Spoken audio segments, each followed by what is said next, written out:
നമസ്കാരം കൂട്ടുകാരെ, ഞാൻ പീറ്റർ ചോള്. ഇന്നത്തെ പുതിയ വീഡിയോയിലേക്ക് ഏവർക്കും സ്വാഗതം. അതായത് 6/5/2026 ബുധനാഴ്ച രാവിലെ റബ്ബർ വില നോക്കുമ്പോൾ റബ്ബർ വില വീണ്ടും കൂടാനുള്ള സാധ്യതയാണ് അന്തരീക്ഷത്തിൽ തെളിഞ്ഞു നിൽക്കുന്നത്. ഇപ്പോൾ വിദേശ വിലയും കൂടിയിരിക്കുകയാണ്.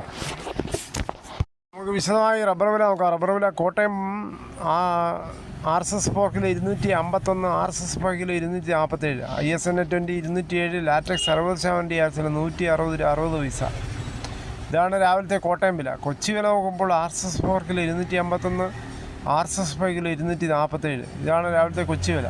ഇനി അഗർത്തല വില നോക്കുമ്പോൾ RSS പോക്കിൽ 250, RSS പോക്കിൽ 237. വിദേശ വില നോക്കുമ്പോൾ ബാങ്കോക്ക് RSS പോക്കിൽ 276 രൂപ 3 പൈസ, RSS പോക്കിൽ 271 രൂപ 60 പൈസ. ഈ ഒട്ടുപാലത്ത് വില നോക്കുമ്പോൾ ഒട്ടുപാലിന് 80% DRCയിൽ ഒട്ടുപാൽ കിലോ 155, 60% DRCയിൽ ഒട്ടുപാൽ കിലോ 116 രൂപ 25 പൈസ.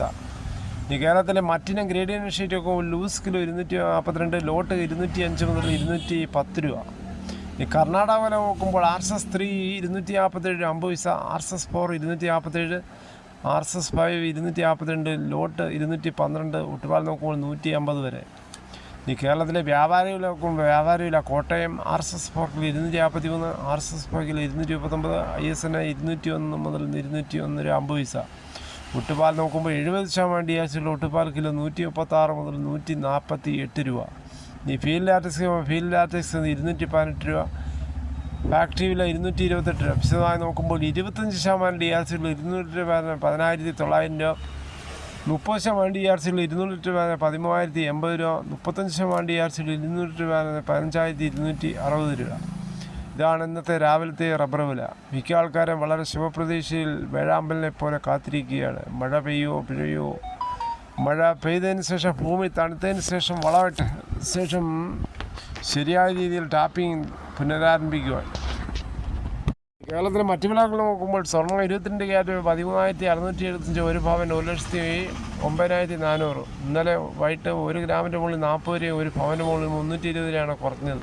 തേങ്ങ ചകരിയില്ലാത്ത മുടത്തങ്ങി 75, പച്ചത്തേങ്ങ 40 മുതൽ, കുരുമുളക് ഗാർബിൾഡ് കിലോ 720, കൺഗാർബിൾഡ് കിലോ 700, പുതിയത് 690, വയനാടൻ കുരുമുളക് 700, ചേട്ടൻ 690, നാടൻ 692, കൊപ്ര എടുത്തപടി 150 രൂപ 50 പൈസ, കാപ്പിക്കുരു 35,000 രൂപ, വയനാടൻ കുരുമുളക് 700, ചേട്ടൻ 690, അടയ്ക്ക പുതിയത് 390, ചുക്ക് ബെസ്റ്റ് 355, മഞ്ഞൾ സ്ഥലം 155, ജാതിക്ക തൊണ്ടോടുകൂടി 300, കൊക്കോ 230, പിണ്ണാക്ക് എസ്പെലർ 37, റോട്ടറി 41, ഗ്രാമ്പു 810, നാടൻ ഗ്രാമ്പു 900, പൈനാപ്പിൾ പച്ച 33, പഴം 34.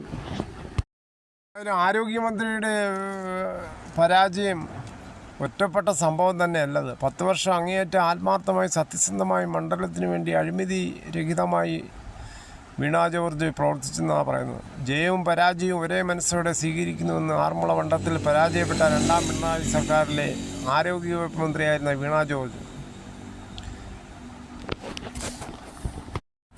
സംസ്ഥാന വ്യാപകമായി പിണറായി സർക്കാരിനെതിരെയുള്ള ജനവികാരത്തിൻ്റെ പ്രതിഫലനമായാണ് തിരഞ്ഞെടുപ്പ് ഫലങ്ങൾ പുറത്തു വരുന്നത്. മുഖ്യമന്ത്രി പിണറായി വിജയൻ കഷ്ടിച്ച് ഉയർത്തി ജയിച്ചപ്പോൾ അദ്ദേഹത്തിൻ്റെ മന്ത്രിസഭയിലെ 21 അംഗങ്ങളിൽ 13 പേരെയും ജനങ്ങൾ തൂത്തെറിഞ്ഞു. എന്തായാലും ഈ തോറ്റ മന്ത്രിമാരും MLA-മാരും തോറ്റവരെല്ലാം ഒന്ന് സ്വയം പരിശോധന നടത്തേണ്ടതാണ്. കാര്യം അവർ എന്തുകൊണ്ട് തോറ്റു, കഴിഞ്ഞകാല പ്രവർത്തനങ്ങൾ ജനങ്ങൾക്ക് പ്രയോജനപ്പെട്ടോ, സ്വഭാവം എല്ലാം ജനങ്ങൾ വിശദമായി പരിശോധിച്ചാണ് വോട്ട് ചെയ്യുന്നത്. UDF-നായി 3 പേരുടെ പേരാണ് പരിഗണനയിലുള്ളത്. 1 രമേശ് ചെന്നിത്തല, 2 VD സതീശൻ, 3 KC വേണുഗോപാൽ. ജയിച്ച MLA-യും ഘടകകക്ഷികളും തീരുമാനിക്കട്ടെ എന്നാണ് ഹൈക്കമാൻഡ് പറയുന്നത്. അതേസമയം പ്രതിപക്ഷ നേതാവ് പിണറായി വിജയൻ ഏറ്റെടുക്കുമോ അതോ KN ബാലഗോപാൽ ആയിരിക്കുമോ ചാൻസ്? 100% KN ബാലഗോപാലിനാണ് ചാൻസ് എന്നാണ് പറയപ്പെടുന്നത്. അതോടുകൂടി ഈ വീഡിയോയുടെ പൂർണ്ണമാകുന്നു. ഇത്രയും സമയം ക്ഷമയോടെ കേട്ടുന്ന വളരെയധികം നന്ദി.